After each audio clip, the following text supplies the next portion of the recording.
오늘 특별히 종료주일이기 때문에 요한복음 12장의 종료주일 사건이 있는데요.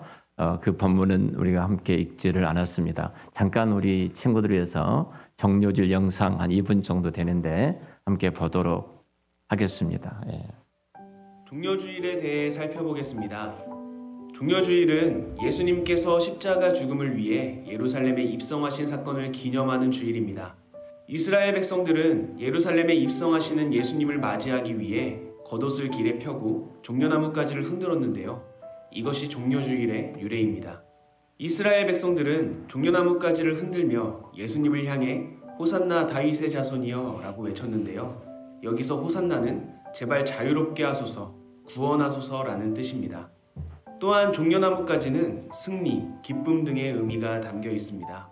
이스라엘 백성들은 자신들을 구원하기 위하여 예루살렘으로 들어오시는 예수님을 향해 승리를 상징하는 종려나무가지를 흔들며 맞이한 것입니다. 예수님께서 이 세상과 사람들을 구원하시기 위해 오신 것은 맞지만 이스라엘 백성들이 생각한 구원의 모습과는 너무 달랐습니다. 사람들은 로마를 무찌르고 이스라엘을 구원시킬 왕과 같은 구원자를 원했고 힘들고 암울한 자신들의 상황을 역전시켜줄 구원자를 원했습니다. 그러나 이스라엘 백성들의 바람과는 달리 예수님께서는 힘없이 잡히시고 고난당하시고 십자가에 달려 돌아가시게 됩니다. 그 결과 종려나무가지를 흔들며 예수님을 맞이했던 수많은 사람들이 예수님께서 십자가에 달려 돌아가실 때에는 모두 흩어져 버리게 됩니다. 지금 우리가 들고 있는 종려나무가지에는 어떤 의미가 담겨 있습니까? 이 땅에 예수님을 보내신 하나님의 마음은 생각하지 않은 채 나에게 필요한 것, 내가 원하는 것들을 종려나무가지에 담아 힘차게 흔들고 있진 않았나요? 종료주일이 하루 지나면 고난주간이 시작됩니다. 예수님의 마음은 고려하지 않고 자신들의 욕심과 욕구를 충족하기 위해 예수님을 맞이했던 사람들이었지만 예수님께서는 그 사람들을 위해, 바로 우리들을 위해 고난당하시고 결국 십자가에 달려 죽으십니다. 종료주일 그리고 고난주간을 통해 우리는 이기적이고 욕심 가득했던 자신의 모습을 돌아보며 회개하는 시간을 가져야 합니다. 또한 그런 우리들을 위해 낮고 낮은 모습으로 이 땅에 오셔서 자신의 모든 것을 쏟아내심으로 하나님과 우리 사이를 화목하게 해주신 예수 그리스도를 기억해야 합니다. 이러한 은혜가 가득한 종료주일이 되길 바랍니다. 아멘. 네, 종료주일의 의미를 잘 이렇게 들으셨습니다. 오늘은 매우 중요한 시간 앞에 우리가 서 있습니다. 바로 종료주일입니다.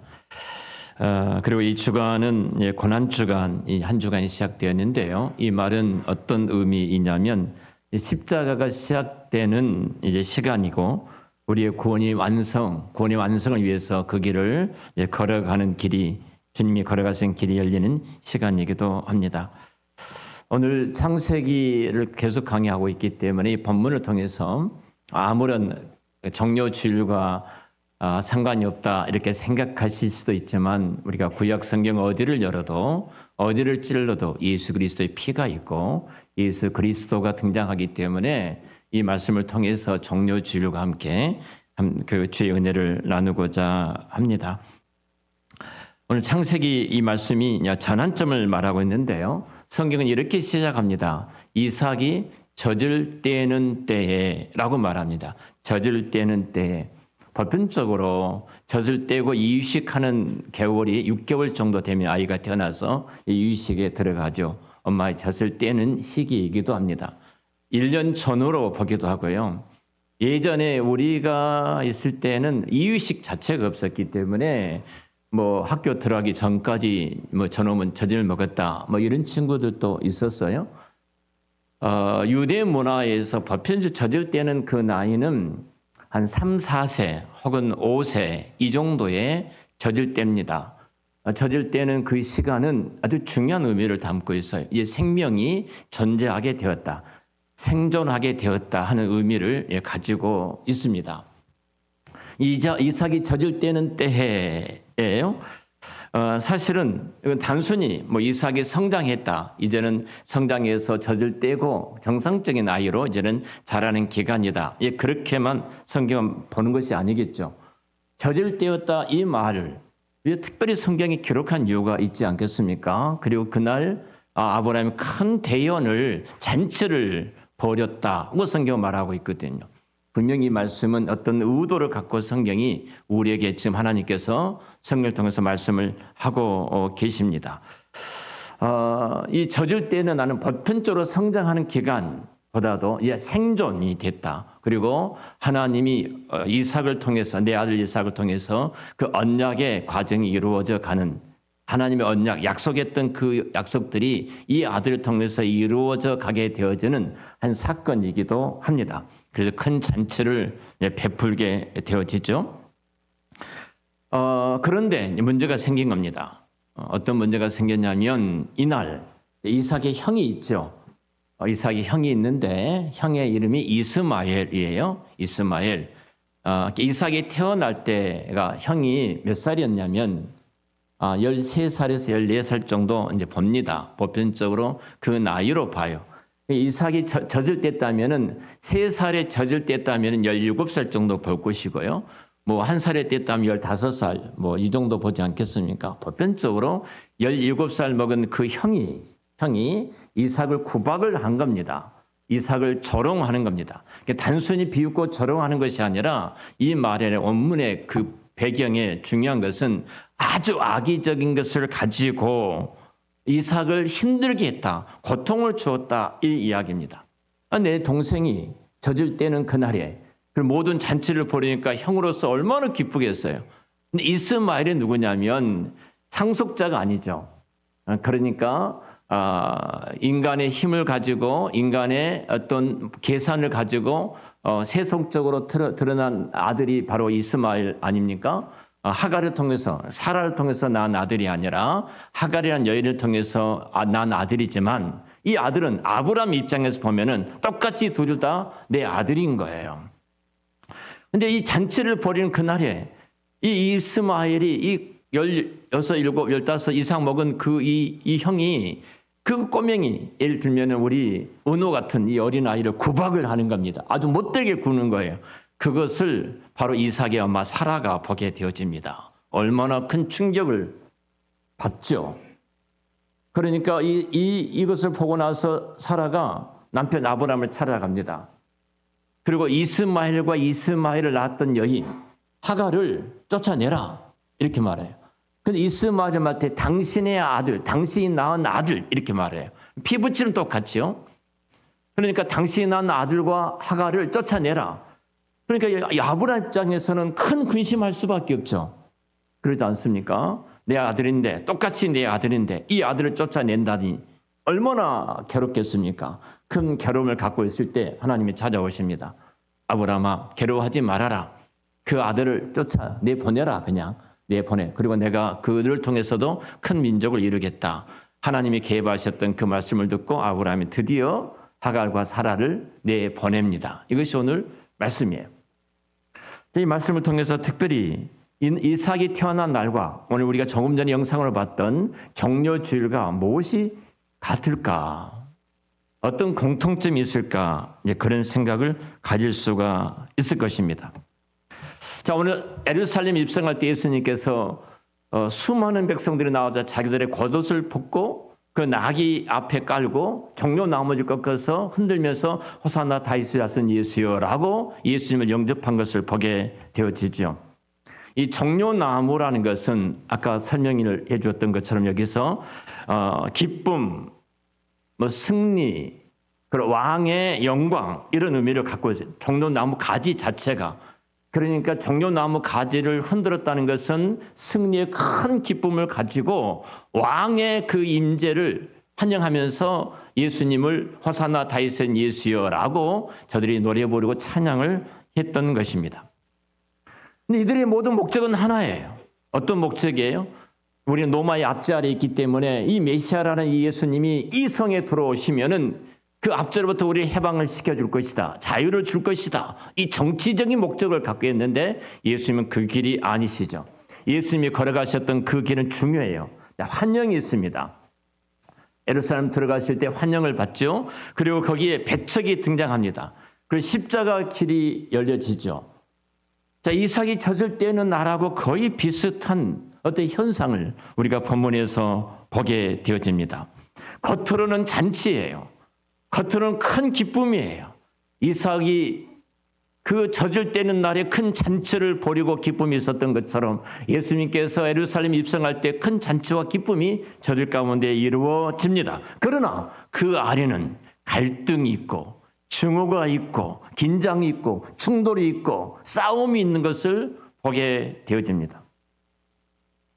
자, 이 말씀을 통해서 우리 인간의 본질적인 모습들을 이삭을 통해서 말씀해 주고 계세요. 하나로 정리한다면 이삭이라는 아브라함의 이 아들과 이스마엘이라는 이 아들은 서로 함께 공존할 수가 없다는 거예요. 그럼 이삭은 누구인가? 이삭은 하나님의 약속대로 얻은 언약의 자식입니다. 하나님의 언약의 자손이 이 땅에 태어날 때 하나님의 절대적인 은혜입니다. 하나님의 개입하신 은혜예요. 100살 때에 그 어머니 90살 때에 이 아이가 태어났으니까 인간의 과학적인 방법으로 불가능했던 이 아이가 이 땅에 태어나는 것은 하나님의 은혜예요. 그리고 하나님의 거룩하신 계획 가운데 이 아들을 통해서 큰 민족이 이루어질 것이고 메시아이신 예수 그리스도가 오게 될 것이라는 언약이 이루어지는 아들입니다. 그럼 이스마엘은 누군가? 똑같은 아브라함의 아들이었는데 이스마엘은 인간적인 방법과 수단을 가지고 얻어진 아들입니다. 하나님이 약속하셨던 그 언약을 하나님의 뜻과 하나님의 계획대로 우리가 얻어진 것이 아니라 내 의지와 내 계획과 내 시간과 내 계산으로 내가 하나님의 뜻을 이루려고 했던 인간의 방법으로 얻어진 아들이 바로 이스마엘이에요. 이스마엘은 인간의 노력입니다. 이스마엘은 인간의 계산으로 이 땅에 태어난 아들입니다. 이 둘은 절대로 공존할 수가 없습니다. 함께 할 수가 없어요. 이 말씀은 오늘 정료주일을 맞이했던 우리들에게 좀 돌아본다면 저와 여러분이 오늘 정료주일을 맞이했습니다. 예수님께서 우리를 구속하기 위해서 하늘의 영광을 버리시고 공생의 3년을 마치신 이후에 드디어 십자가의 구속의 길을 걷기 위해서 예루살렘으로 입성을 하고 계십니다. 예수님 입성할 때 수많은 사람들이 찬양합니다. 그리고 기도합니다. 즐거워합니다. 축제입니다. 우리처럼 예배를 드립니다.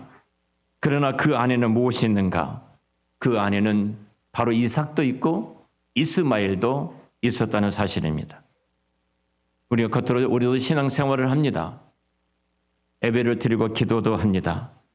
그러나 우리 속에는 아직도 예수 그리스도가 내 인생의 왕과 주인으로 거하신 것이 아니라 내가 왕과 주인으로 있으면서 내 방법과 내 계산으로 이 땅을 살아가는 우리의 연약한 모습을 또 보게 되어집니다. 세상의 방식대로, 세상의 계산대로 내가 살아왔던 삶의 능력대로 살아가는 우리 연약한 모습들을 보게 되어집니다. 자, 이제 우리가 중요한 장면을 보게 됩니다. 오늘 성경에 이렇게 말합니다. 이 여종과 그리고 이스마엘을 쫓아내라 이렇게 말합니다. 자, 이 말씀을 사라가 합니다. 그리고서 성경은 이렇게 말을 합니다. 11절에 이 말을 듣고 아브라함이 그의 아들로 말미암아 그 일이 매우 근심이 되었더니 이 말을 듣고 아브라함이 매우 근심이 되었더라 말합니다. 하갈과 그의 아들 이스마엘을 내쫓아라는 말을 듣고 근데 이스마엘을 말할 때 당신의 아들 이렇게 말을 합니다. 당신의 아들. 이 아브라함의 아들입니다. 이 말을 들었을 때 아브라함은 정말로 괴로울 수밖에 없을 겁니다. 성경은 그의 아들로 말미암아 심히 근심했다고 말을 합니다. 심히 근심합니다. 아브라함은 믿음의 사람입니다. 우리가 잘 아는 것처럼 그런 믿음으로 여기까지 걸어왔던 믿음의 사람입니다.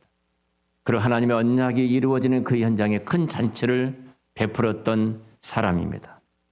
그리고 동시에 그는 이삭의 아버지이고 이스마엘의 아버지이기도 합니다. 그런 약속을 붙든 사람입니다.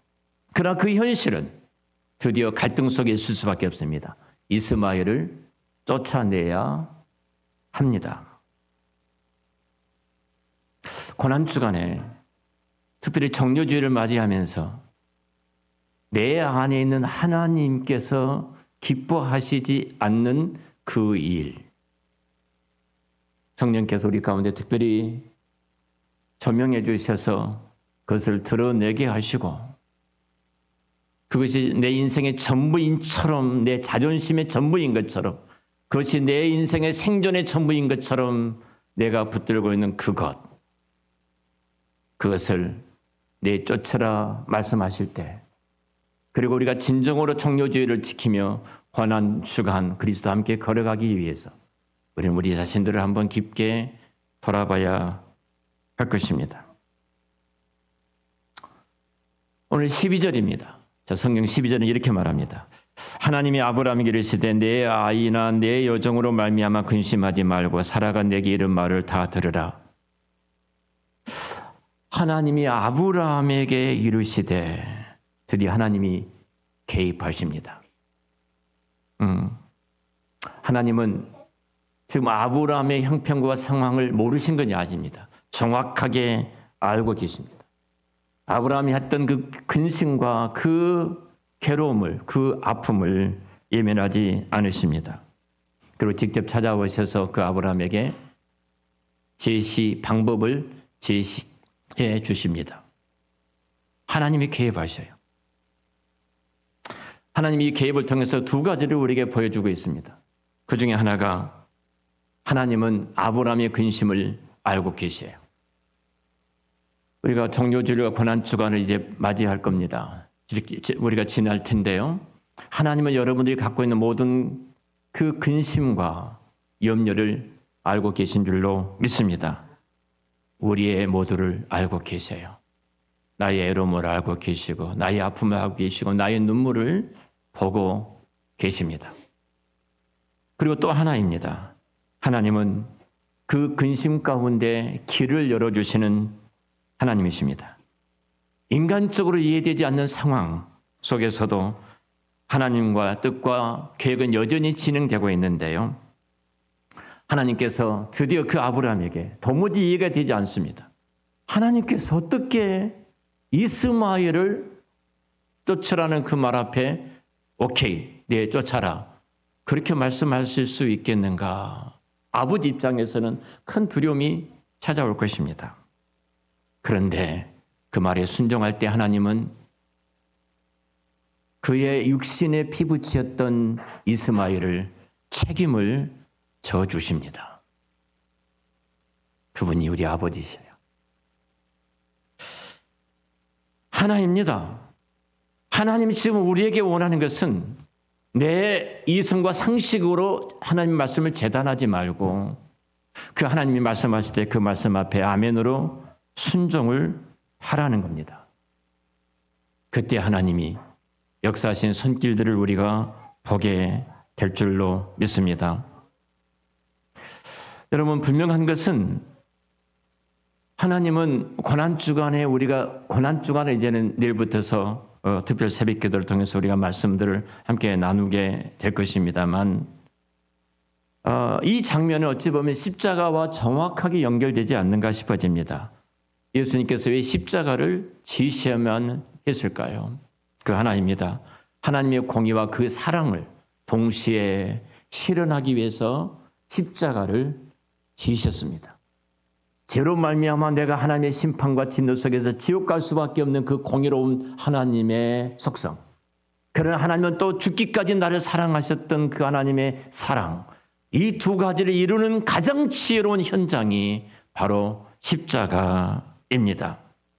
바로 그렇기 때문에 죄와 그 은혜는 함께 할 수 없기 때문에 우리 예수님께서 십자가를 지신 것입니다.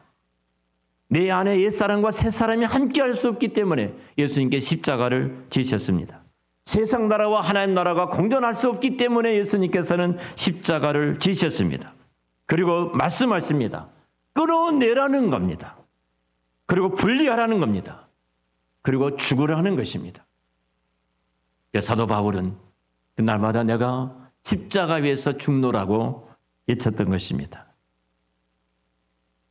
여러분, 특별히 정료주일 수많은 사람들이 예수님을 호산나 다윗의 자손 예수여라고 환영했지만 그들은 단 한 사람도 십자가를 원하는 사람이 없었습니다. 예수님 십자가의 그 길을 걸어갈 때 그들은 모두 다 흩어지고 말았습니다. 제가 최근에 지난 수요일에도 말씀을 드렸습니다만 이란의 그 선교사들, 이란의 기독교인들에 대한 영상을 자주 보고 있습니다. 내가 너무 집중해서 보니까 집사람이 이제 잠을 좀 자. 그렇게 이야기하더라고요. 충격받은 많은 이야기들이 있는데 그 중에 하나 이 고백이었습니다. 예수를 믿는 하나님의 백성들이 이 땅에 살아가면서 가장 불행하고 수치스러운 일은 이것입니다. 자연사하는 것입니다. 우리는 이렇게 기도합니다. 하나님 9988-234 하도록 해주세요. 99세까지 88에게 살다가 2, 3일 왔다가 죽는 것이 얼마나 큰 복입니까? 그렇게 해주세요. 근데 이란의 기독교인들은 그렇게 자연 사는 것이 가장 불행하고 수치스러운 일인 줄 알지 못하십니까? 예수님께서 나를 구속하기 위해서 십자가의 그 고난과 그 죽음의 길을 걸어가셨다면, 그리고 그 핏값으로 주님의 교회를 사셨다면 당연히 주님의 교회와 이 땅에 존재한 모든 그리스도인들은 주님처럼 날마다 죽어야 되지 않습니까?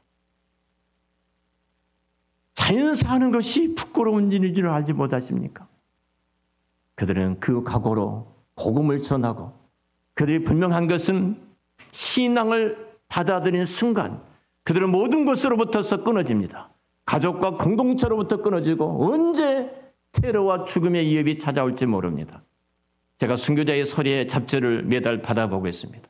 수많은 그리스도인들이 순교하는 그 현장에 이 피의 소리를 통해서 오늘도 이 땅에 죽어가는 수많은 영혼들이 구원하는 그 은혜가 있는데 우리 이 땅에서 좀 더 잘 먹고 잘 사는 것이 목표로 살아가고 있는 우리들에게 종려주일과 고난주간을 통해 주께서 말씀하고 계시잖아요. 그것이 사는 것이냐. 정유나라는 한 자매가 있습니다. 혹시 정유나 자매를 아신 분 계신가요? 제가 감사합니다. 아신 분 계셔서 기독교 방송 새롭게 하소서에서 간증을 하셨어요. 이분이 짐 노이저의 수행 비서, 세계적인 부자, 경제학, 세계적인 부자죠. 이분의 수행 비서를 했던 분이십니다. 꼭 한번 여러분들이 새롭게 하소서 한번 그 자매의 간증을 들어봤으면 좋겠습니다. 이 자매는 탈북자입니다. 북한의 최고 고위직의 자녀였고 탈북한 영어를 퍼펙트하는 그 북한에서 영어 전문 학교에서 영어를 따라오지 못할 정도로 메디어 안에 들 정도로 다 퍼펙트했던 자매입니다. 이 자매가 한국의 교회와 그리스도인들을 바라보면서 했던 말이 있어요. 이해가 되지 않는다. 한국에 예수 믿는 사람들이 모여 항상 기도를 하는데 참 기도를 많이 하는데 그 기도 속에 들어가 보면 모두가 다 하나님 이것 주세요, 이것 주세요, 이것 주세요. 모두가 다 달라고만 합니다. 자기가 바라볼 때는 한국의 남녀노소, 빈부귀천 구별하는데 한국의 그리스도인들, 이 땅에 살아가는 모든 사람들을 바라볼 때는 하나님께로부터 받지 않는 것이 없습니다. 받지 아니한 것이 없습니다. 모든 것을 다 받았다는 거예요.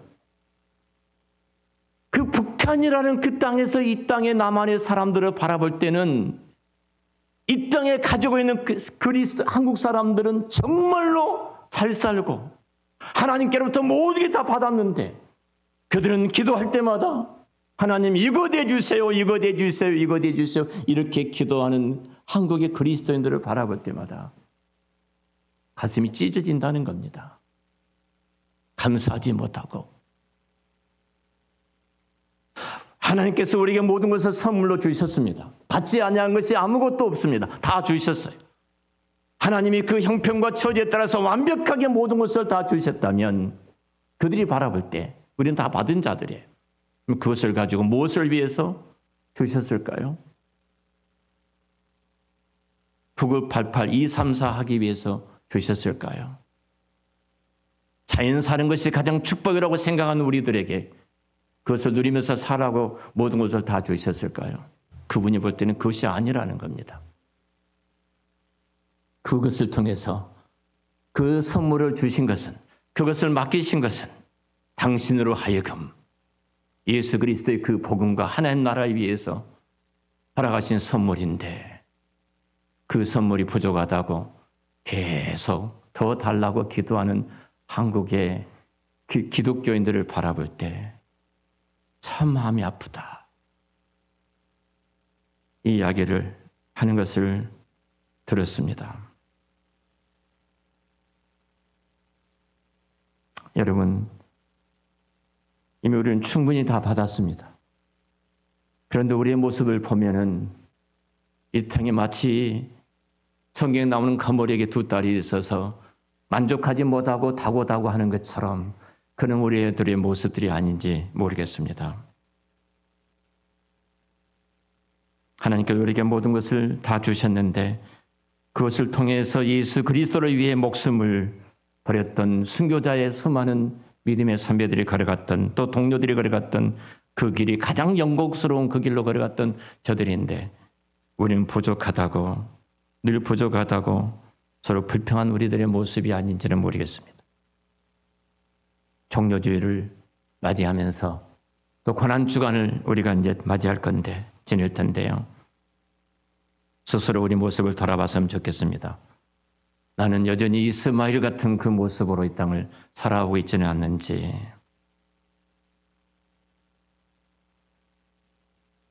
어떤 것을 끊어내라고 말할 때 그것이 너무 아까워서, 너무 소중해서, 너무 귀해서 끊어내지 못하고 그것을 숨겨두고 꼭 붙잡고 있는 것은 아닌지 모르겠습니다. 하나님께서 아브라함에게 말씀하십니다. 사라의 말을 들어라. 이것은 놀라운 말씀입니다. 그 결단이 하나님의 뜻이라는 것을 아브라함은 깨닫게 되어지고 이스마엘과 그 하갈을 내쫓습니다. 내 안에 아직도 하나님이 기뻐하시지 않는 그것들, 특별히 종료주일과 고난주간을 맞이하면서 우리가 하나씩 성령께서 감동하신 대로 끊고 제거하고 그것을 버리는 결단이 있으시기를 축원합니다.